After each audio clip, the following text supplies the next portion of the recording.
better? Yes. Okay. Okay, I do have some students that are going to be talking tonight, so I'll have to probably lower this a little bit. But I'd like to go ahead and get started. And I've got roughly 40 minutes worth of presentation. I'm going to kind of flip quickly through some slides, and I want to introduce myself. My name is Rachael Peake, and I'm a science teacher at Elkhorn Middle School here in Frankfort. And I've brought a number of students from our science enrichment classes at Elkhorn Middle School. The enrichment classes are a 9-week kind of a mini course that we're experimenting with the last year and this year. And also I represent the Frankfort Audubon Society. I'm on the board of directors there. And I'm a card-carrying member recently of the International Dark Sky Association. So I'll be kind of showing some slides and some information, a lot of information that I've pulled from resources from their organization. So thank you so much for joining us tonight, and I hope you enjoy our presentation and take some thoughts and some learning home with you tonight.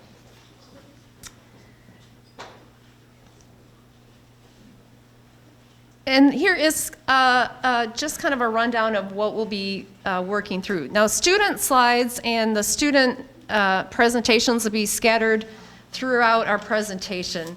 We are going to be learning about what is light pollution, kind of the definition and descriptions, the impact and the ecological awareness.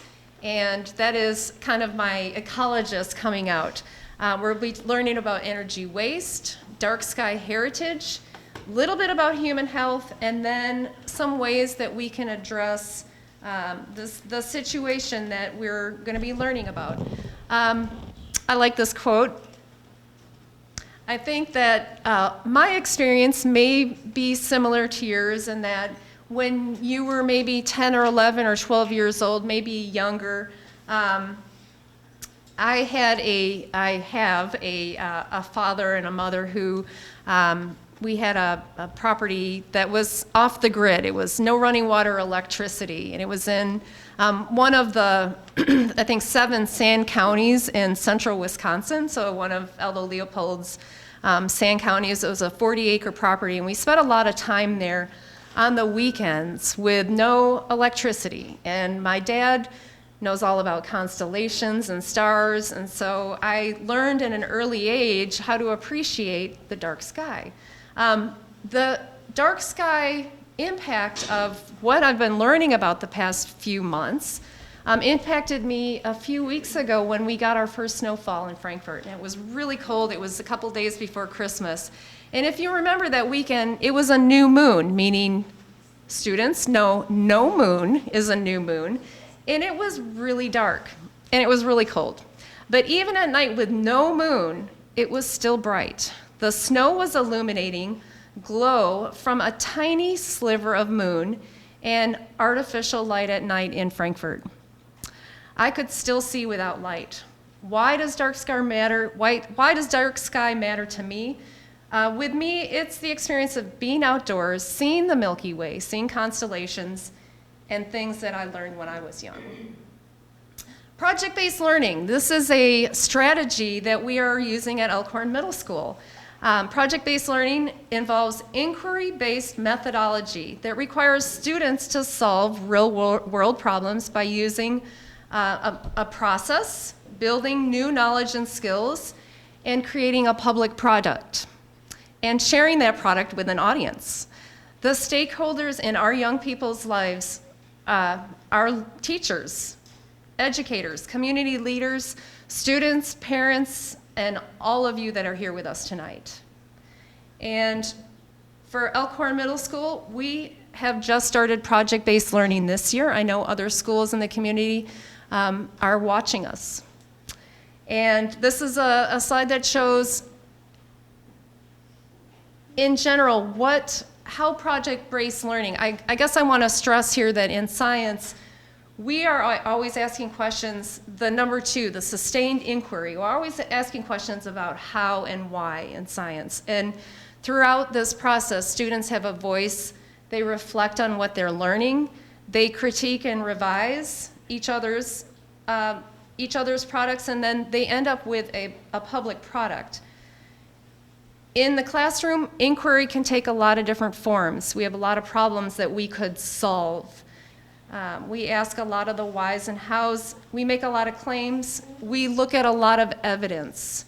And then we think about our actions and consequences. And so students will be sharing some of their observations and some of their questions with you for this. I have an incognito friend here tonight. Dan Price wrote an article in September that was published in the State Journal about light pollution. And the Audubon Society had already been looking at what light pollution, how it affects migratory birds, how it affects birds in our community. And I think I've got, let's see, I have a student coming up to read my next slide here. So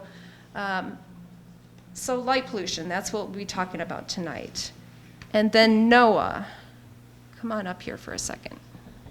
Okay.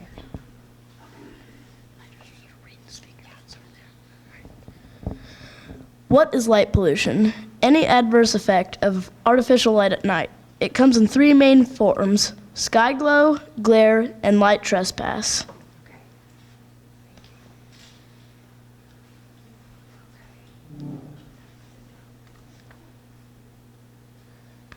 Just want to make sure I don't miss anybody.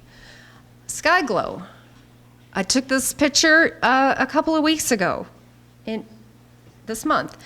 Sky glow is the dome, it's defined as the dome of brightness on the horizon that obscures our view of the night sky. Sky glow is caused by misdirected light scattering through the atmosphere. Here we can see sky glow of Frankfort to the right of the image, and then the dark sky on the left that should reveal the Milky Way, but we're not seeing it on this slide. And I will say that it was a cloudy night that night too. Glare. Okay, I want you to think about, have you ever driven down a road at night only to be blinded by oncoming beams that someone forgot to turn off?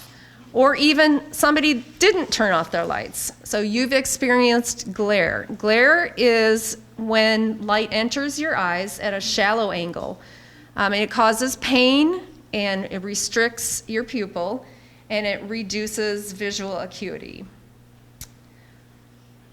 And who here has been kept awake by light streaming into their bedroom window at night, or maybe their neighbor's greenhouse at night? Yes. And I surveyed our students in our class, and they all said, oh yeah, my neighbors don't turn off their lights. So me too. This is a prime example of light trespass, when light falls outside the property boundaries onto another property or home. And we can think of light trespass as a private property rights issue. So we've probably all experienced this. Brand new study last week, this just was published in Science, reports that between 2011 and 2022, global sky brightness increased by an estimated 9.6% per year globally, which is equivalent to doubling the sky brightness every 8 years. And the study was based upon some community science projects, citizen science. I'll mention that at the end of the presentation tonight. But there is a Globe at Night app that is that's available to everybody. Okay, so I have an activity for you all. Okay, so I want you to take out your cell phones, and I need the lights to be dimmed or turned off completely. If anybody is sensitive to bright light or has any problem with flashing lights, could you please stand up and walk out the door? Okay, I'm going to ask you all to turn on your flashlight and keep it pointed toward the ground. Okay. You have a cell phone, you can do this. Don't have to do this. And students, we're not allowed to use cell phones during the day, but you can use your cell phone. You can have a cell phone, you turn your cell phone on. Okay, so what I'm going to have you do is I'm going to have this side of the room hold their flashlights up at this side of the room. And this side of the room, you're going to hold your flashlights and flash the people on the other side of the room, and we're going to demonstrate glare. Okay? So I'm going to say 3, 2, 1, and everybody go. 3, 2, 1. Okay, now put your phones down. Do you see? Now look up. Do you have was that painful? Yes. Did your pupils restrict? Okay. Okay, so you all passed. Okay, now we're going to talk a little bit about ecological impacts. When I gave this presentation to my husband a couple days ago, he said, "So what? People like light. What's wrong with light? What, make me think about this a little bit harder." So we're going to talk about some consequences of light pollution.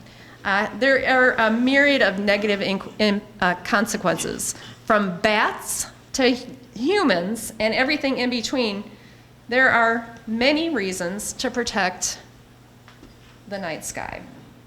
And we're going to start off with ecological impacts. And given a choice of human health, energy waste, research into the night sky heritage, most of my students picked their focus to be ecological impacts. So a lot of them wanted to study bats and turtles. I am here representing the Audubon Society, so I'm going to give you a little bit of background about birds, because it's something that a lot of us here tonight care a lot about.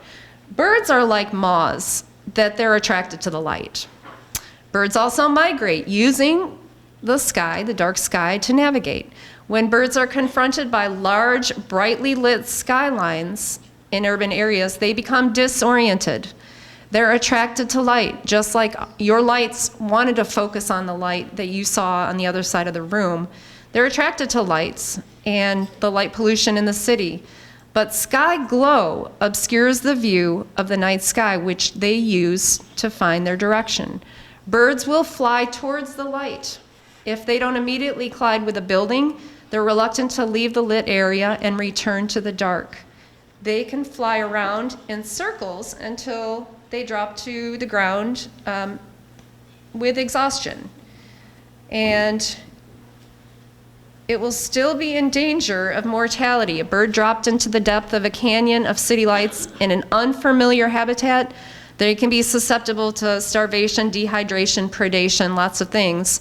There is data to estimate that up to 100 million to a billion birds die each year in collisions with buildings just in North America. And this is a picture of birds that were picked up on the outside of a building somewhere. Like I said, I've got some student slides in here. They found the same information. I just wanted to point out that in our learning about the ecosystem, the last part of the slide talks about how plants rely on birds to reseed. And if birds aren't around to reseed plants, birds can't repopulate. And so our students are really thinking a lot about other things like the food web. Plants rely on birds to help reseed. This is an estimation of number of bird collisions with buildings just in the United States. Okay, so a regular bird day. What are some problems affecting birds? What other things are happening besides bird collision?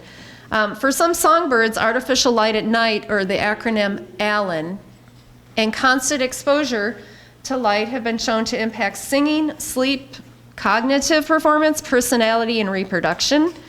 Birds exposed to DLAN, or dim light at night, sleep less and spend less time in nest boxes, while others exposed to constant light spend more time to correctly perform memory tasks. These are all lab studies, very current lab studies. The timing of juvenile maturation is altered in studies with exposure to constant light, and alterations in avian circadian clocks are also reported in response to ALAN.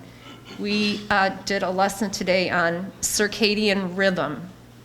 This is a study that was published in 2019 Light at night disrupts style patterns of cytokinin gene expression.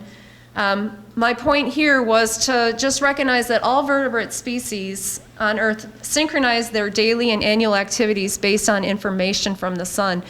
This study was one that showed that gene expression is actually being altered because of light exposure.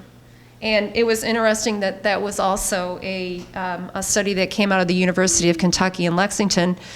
Western Kentucky University has a number of very current studies on melatonin and other hormone production. And I think I need, I think I need Chloe to come up here. You're right there, okay. This study looked at the effects of light pollution on migratory animal behavior.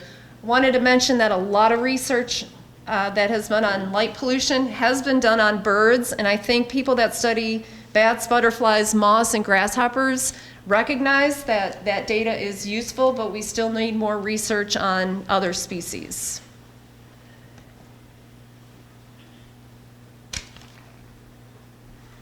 The northern long-eared bat is being elevated from federally threatened to federally endangered because of multiple reasons. So we may look at how we're doing things in our community to make things easier for species like bats that are having trouble.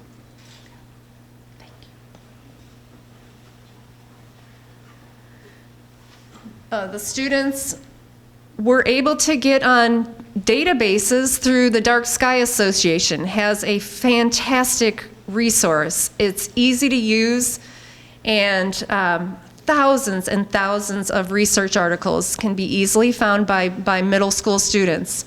And so one thing that they found was that fruit bat emergence from roosts is earlier each day than other roosts. So of course, we have kind of the extreme with bats who are starving and bats that without light pollution are finding food so easily. Okay, and Noah, would you like to come up and read?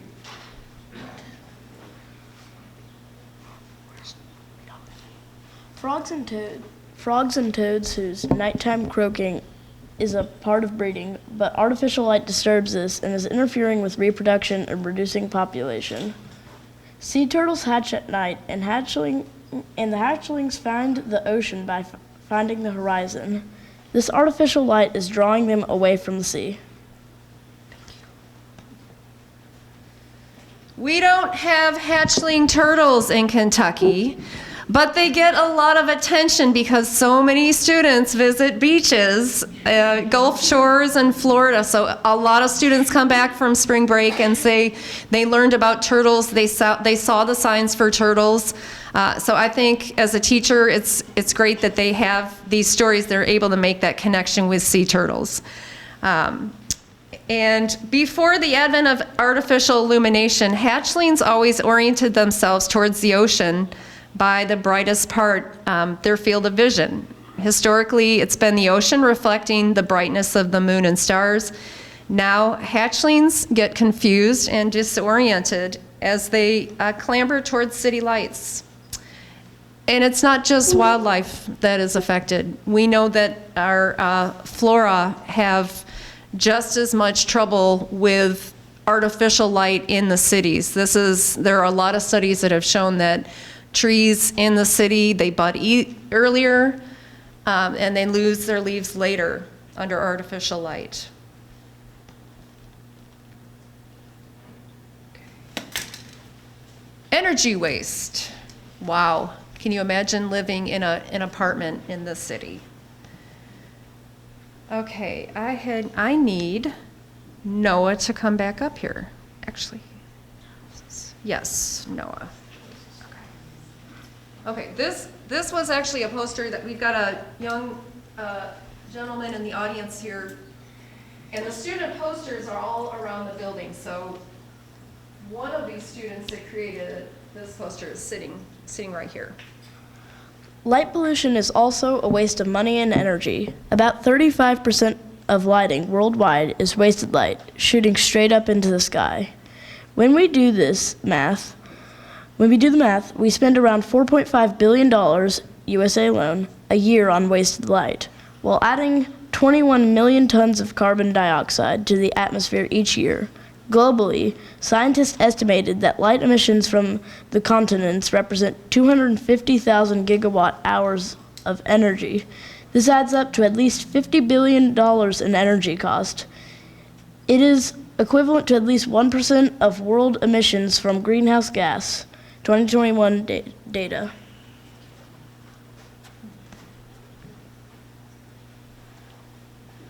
And these facts here are amazing. What's more amazing is this is all 2011 data. So we need to revise the slide, but there is a lot, like I said, our database has a lot of information that's been updated, but the statistics are alarming. And Malachi, can you come on up and explain your slide? Our students are great meme makers, so this is Malachi.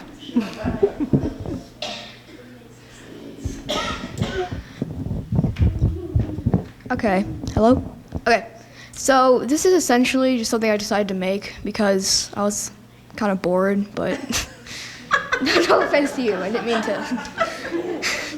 So basically, that little light there is a LED powered by like the tiniest battery I've ever seen.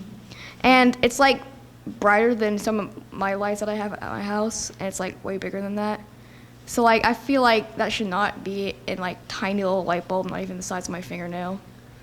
And basically, I'm pretty sure it's goofy, I don't even know, but he's just saying no, no, okay. Thank you.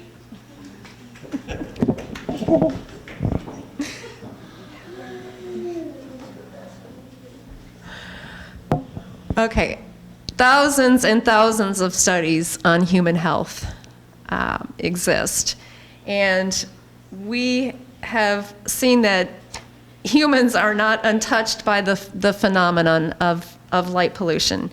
Humanity evolved on the planet with reliable cycles of light and dark. The addition of light into what has always been darkness disrupts our natural circadian rhythm, which is the internal cycle syncing our biological clock with the day and night cycle. Our circadian rhythm is mediated by the hormone melatonin. Secretion is suppressed when we're exposed to light at night, specifically blue, white, and purple light that mimics what we experience under a daytime sun. This disrupts our health, exemplified by the fact that exposure to artificial light at night has been linked with the increased risk of many types of cancer. The American Medical Association has issued recommendations to shield street lights and use light that is 3,000 Kelvin or lower. And Dade.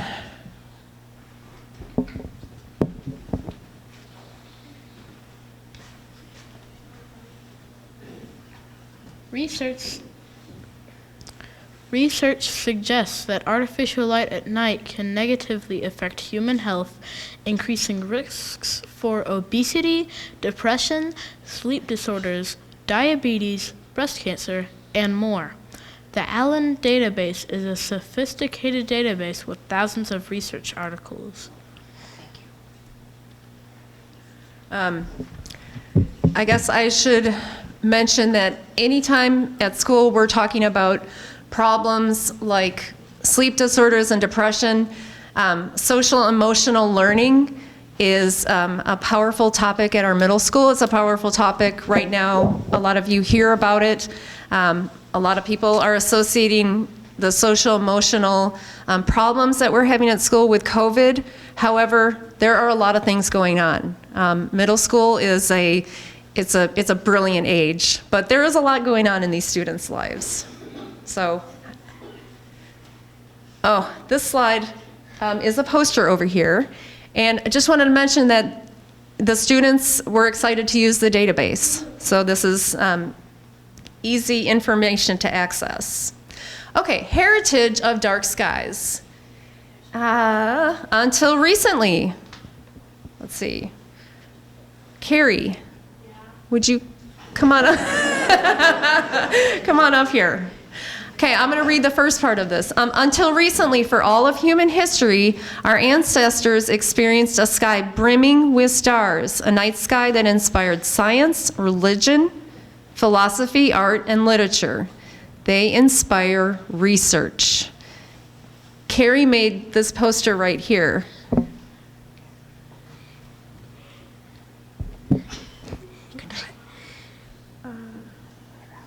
Without a night sky, we would not navigated the globe, walked on the moon, learned of our expanding universe, discovered that humans are made of stardust.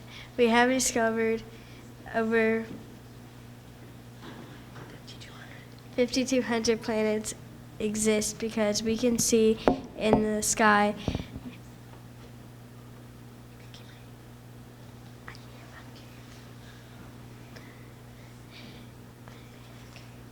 Mammoth Cave, 2017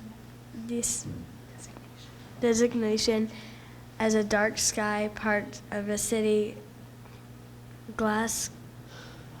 I'll take over. Okay, thanks. I put a picture here of Mammoth Cave National Park. They just have received a status as a dark sky park in 2017. The city of Glasgow, they don't have a city light ordinance at all, but they're making changes just on their own in their street lighting to protect their nearby resource.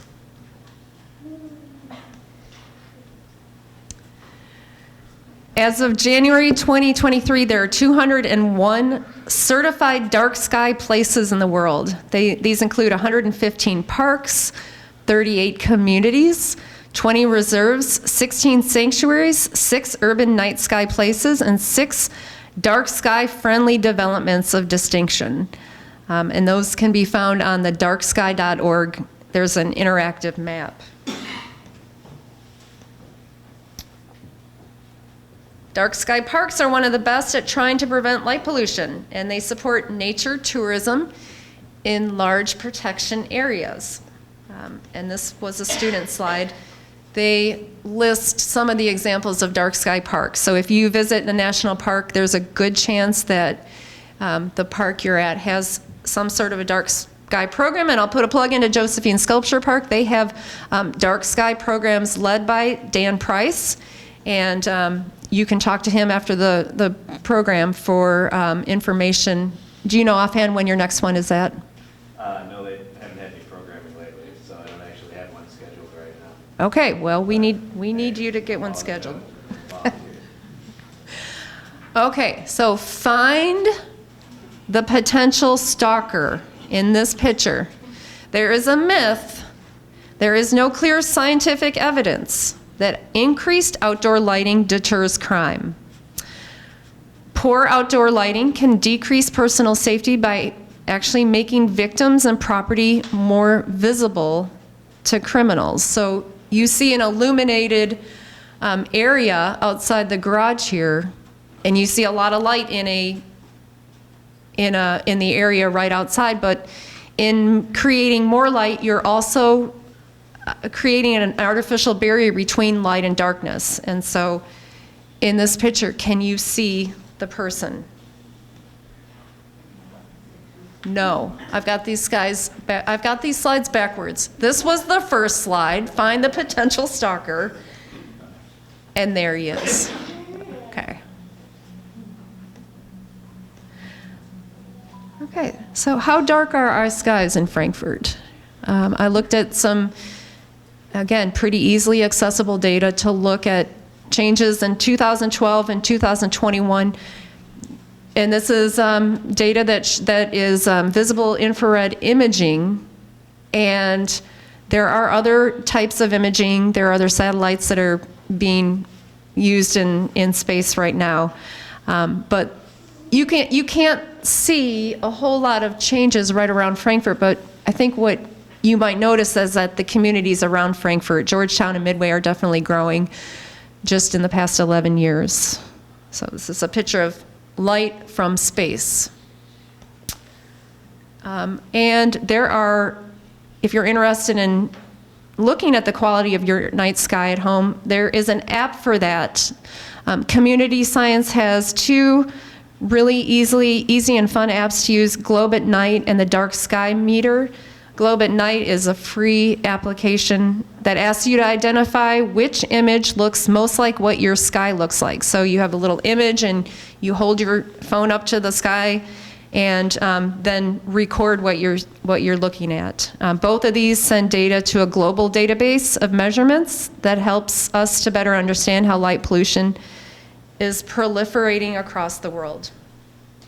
Oh, and the Globe at Night dates here.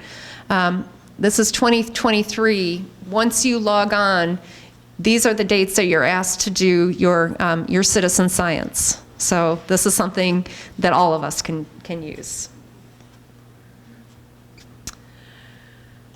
Light pollution is increasing around 2% per year, and this slide shows the late 1950s, 1970s, 1997, and projected at 2025. All types of light pollutions are increasing rapidly. The images show the progression, and it's really not hard to imagine a world without any remaining natural darkness at all if we continue at our current rate. So are you one of the lucky ones? Only 2 out of 10 people on Earth can actually see the Milky Way. 99% of the USA and Europe live under light polluted skies.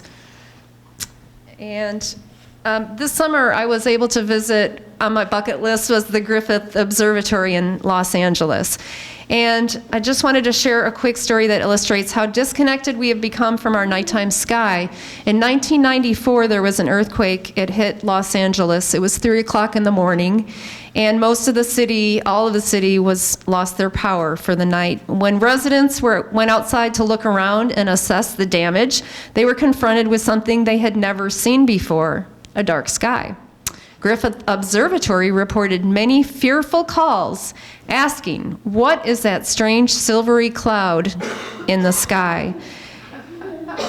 And it was, of course, our home galaxy, the Milky Way.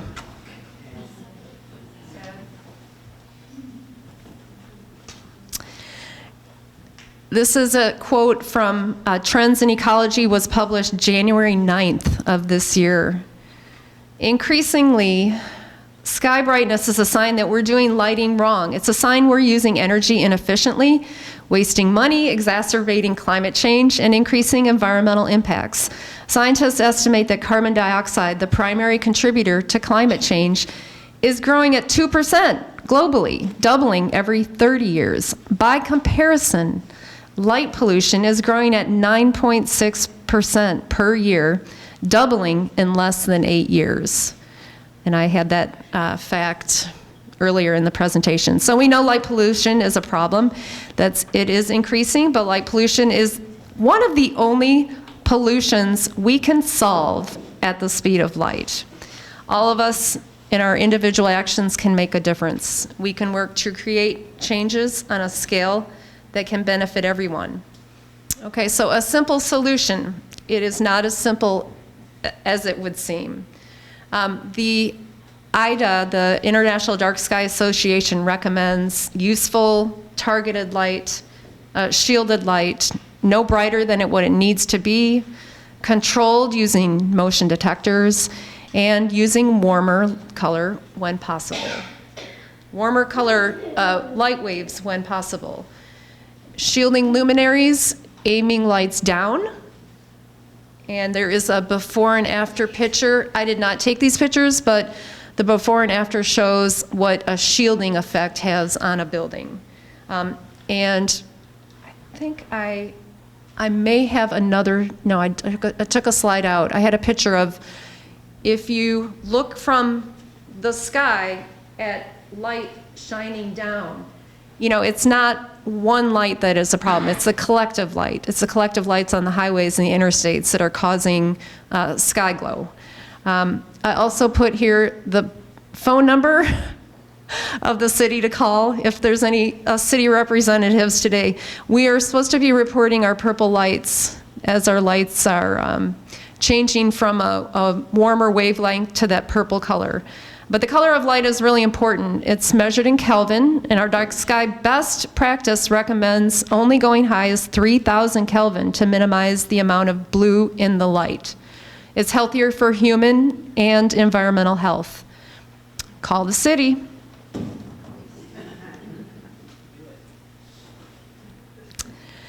Light intensity and warranting are two important, often overlooked aspects of lighting.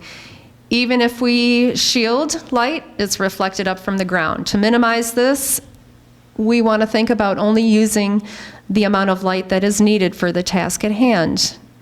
And that's called warranting. If a light is there just to look pretty, maybe take it out and try seeing how pretty a natural night sky might be. My example in the beginning about seeing the snow and seeing the reflection and how bright the sky was without any light, even during a new moon.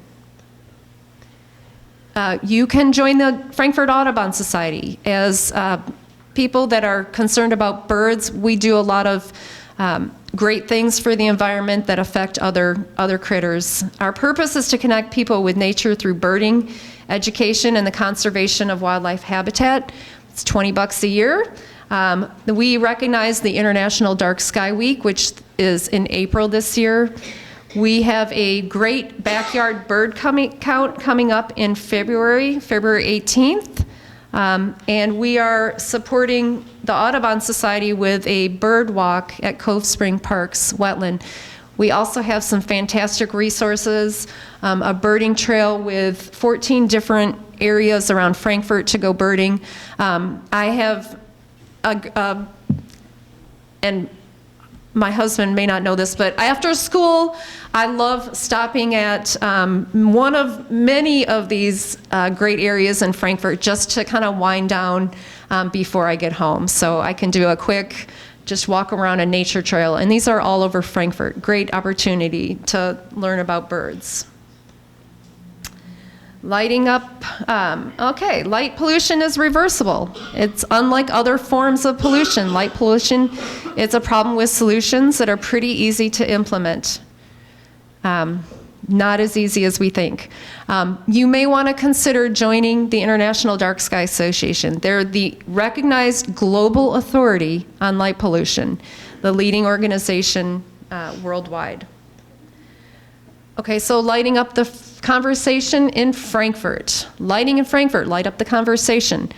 Lighting ordinances are the ways that cities can ensure all of the lighting meet these needs. We don't have an ordinance, but several cities in Kentucky do. What we can be doing now is just talking about it. Let's get some ideas. Students in schools have ideas.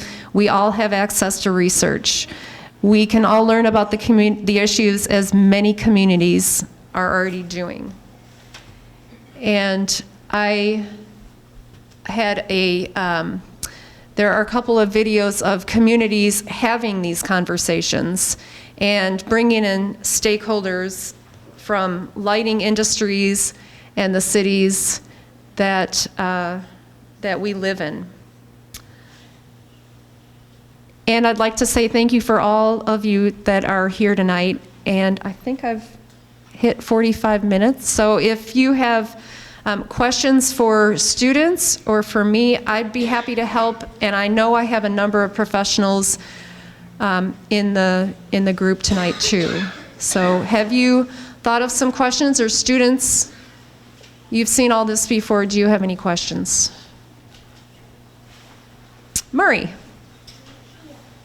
Are you happy with the new street lights? No. I'm not happy with them either. Richard. Related to that question, is there any way to retrofit existing street lights to cast the light down, some sort of a dome? Has anybody looked into that here in the Audubon Society or? He's asking about retrofitting the existing streetlights with a dome that would shine the light towards the ground. I don't know if we have anybody from the plant board here, or? Representative Scott Hudson. Yes, he's here. Okay. Okay. But, they were supposed to come tonight.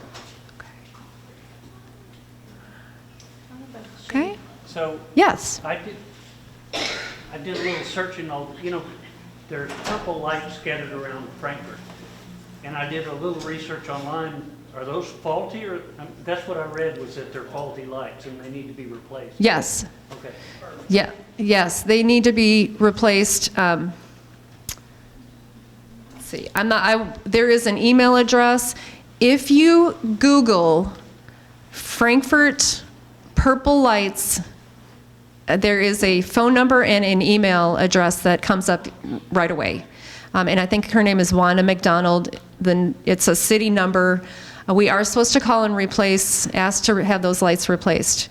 If you live anywhere around the upper part of Frankfort, looking down into the city, it's a myriad of purple lights, and those wavelengths are not good. But they're replacing them with these cool white lights. Okay. Not good, like your slide said. They Right. need to be warm lights. It'd be like 3,000 kelvins or less. Like 27 or 22, and even down, but they need to be warm lights. Yep. The research on LED lights, I thought somebody might ask about that, but the jury is still out.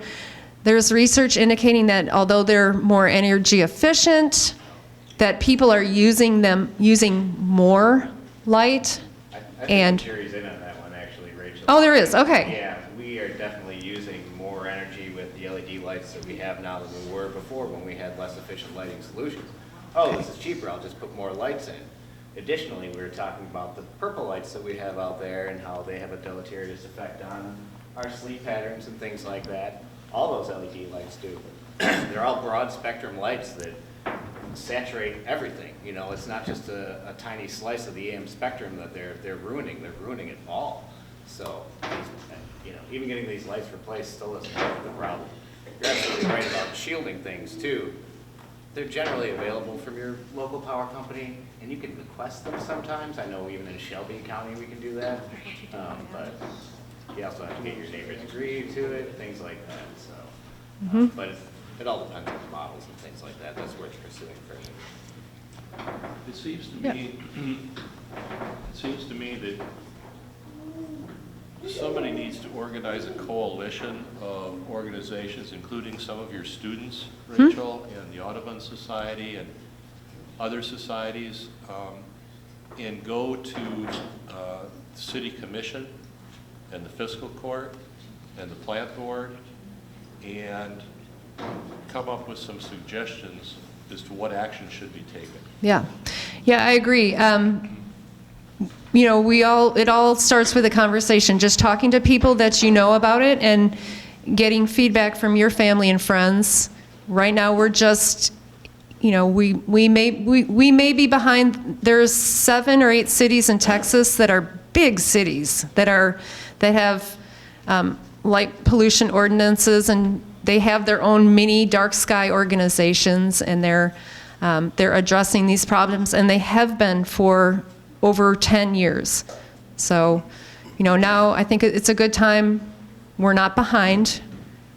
We can do this, and we just need to start having conversations with each other. So you said there are other cities in Kentucky that have ordinances? Or yes, there are other cities that have ordinances. Louisville does. I just think that, the capital city should be a model for the rest of the state. And so many things we're lacking, and this should be we're the capital. We should be setting an example. Mm-hmm. So, that's why Frankfort Audubon took this on as a project for 2023. And That's we good. invited you all to be here because we want you to help us talk to your city commissioners, because when this ordinance comes to them, we want them to already be hearing from you all about you want this. And so this is our first step. Several of us have actually approached some of the businesses in town that are big light polluters, and we've gotten one, Investors Heritage downtown, to agree to change their lighting. That's awesome. And so, you know, we've got to start having those conversations. And, you know, it would be really helpful. We have an app that one of our board members has worked on that you can report the lighting that you're seeing, so that we can kind of start mapping where all these locations are where there's all this light. So he's not here tonight, unfortunately, but we can make that information available, and if anybody wants to participate in just kind of reporting on that. One of our board members is an insomniac, and he started driving around at 3 a.m. to see who were the culprits. So we're working on this, and this is the first step, and we're glad to see the room full like this, because obviously this is something that's not just birds, it's our own health, and everything we can do to help ourselves and the environment is a positive. So I really appreciate you all coming out, and hope we'll have your support going forward on this. Yes, Lee. I want to share, I used to be with the State Energy Office before I retired, and we worked with a number of schools to improve their energy efficiency. Traditionally, schools would, well, not just schools, but any building, the security strategy, as you alluded to earlier, was to leave lights on inside and illuminate the whole parking lot, you know, with the premise that you could see an intruder. But what some of the schools are doing in Kentucky, in partnership with the police and in consultation with the police, is put them on motion sensors so that if they light up, they know somebody's there. It's actually more secure in that sense. So that's actually a strategy some schools are using in the state and could be applied anywhere. Yep, thank you. Transportation building? Transportation building. Is it a beautiful building, or is it illuminating sky glow? We don't know. I don't think there's anybody here other than the people that work in the transportation building. But we do know who we can be talking to about that. Yep. Are there any other questions? What was that last thing about that? The transportation building? Well, it's the brightest building in Frankfort right now, by far. You were saying we know who to talk to. Who do you talk to? I don't have the name in my head, but we have connections. And if any of you have connections with people that are in the transportation building, we want to know why do those lights have to stay on all night long? Do you have an answer? I don't, but I'd like to say, as we go forward with this, in any way, shape, or form, dealing with the city, dealing with individual businesses, you young people that are here in the room, you students, you have more power than you realize. It's a lot easier for government officials and business executives to say no to an adult than it is to a kid. Yeah. You kids have more power than you realize, and if this is something you feel strongly about, I would encourage you to work with your teacher to find ways that you can direct that energy. Good. Thank you very much. Hope you kids all heard that. Work with your teachers. Yes. I'm here as a concerned citizen. Also, I represent constituent services in the governor's office. Okay. So I've taken notes, and so I'm going to go back and ask about this transportation building too. Maybe we can start some dialogue with some of these finance folks on the state level. Yeah. Thanks, Lord. Thank you very much. Yeah. Sauer building on that. Yeah, Sauer building? Yeah. Sauer and the, And the military museum. Well, you could also, that Kentucky State, we drove past there at 10 o'clock last night. There you go. That new dormitory, every single light was on. Yeah. So I think this is great. Start taking notes. What buildings? Who do you know? Let's start paying attention to what's going on in our community.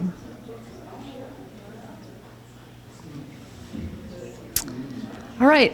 Again, I just want to thank you all, and please stick around. Dan, thank you. Thank you. We have several members of the Audubon Society. Could you raise your hand if anybody is interested? We've got lots of people here. Dan, can you please raise your hand? He is a NASA, let's see. NASA JPL Solar System Ambassador. A JPL Solar System Ambassador, who's with us tonight. Thank you all so much for coming.